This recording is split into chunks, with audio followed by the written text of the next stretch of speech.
सो वहां पर क्या हुआ कि कुछ रिसर्चर्स आए, they were in the helicopter and वो आराम से था like polar bear, and when he realized कि एक डेंजर आया है तो ही उसका वही द लिम्बिक सिस्टम स्टार्टेड, उसका fight flight mode response start हो गया and he could not get into that mode. उससे पहले ही जो साइंटिस्ट थे उन्होंने ट्रैंकुलाइजर शूट कर दिया। तो अब क्या था, वो बेहोश, उसकी बॉडी जो है अकड़ी हुई है, but he is in his senses, और उसके लिए वो बहुत ही ट्रॉमेटिक इंसिडेंट था। और जब तक वो सेंसेस में आया उसके बाद his whole body started shaking very hard and then he was all fine and then it started behaving in a normal way as if उसके साथ कोई ऐसा traumatic incident या कुछ नहीं हुआ।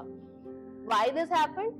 Because उसने वो बॉडी से शेक ऑफ कर दिया जितना भी जो वो इमोशन था, जो भी ट्रॉमेटिक एक्सपीरियंस उसके साथ हुआ, that jerk happens. This same thing happens with us also many times. मैं अपना फनी वाला बताती हूँ, जब मैं गिरती हूँ मैं हंस पड़ती हूँ।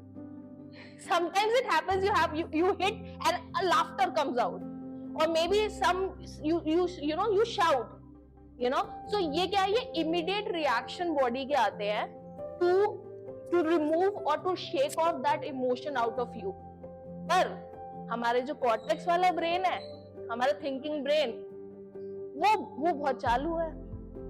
वो क्या करता है, इस नॉर्मल सिस्टम के अंदर अपना दिमाग लगा देता है। अरे यार तुम स्टेज पे खड़े होके थोड़ी ऐसे रिएक्ट कर सकते हो, तुम रो पड़े किसी के सामने, शर्म आ जाएगी, बेइज्जती हो जाएगी।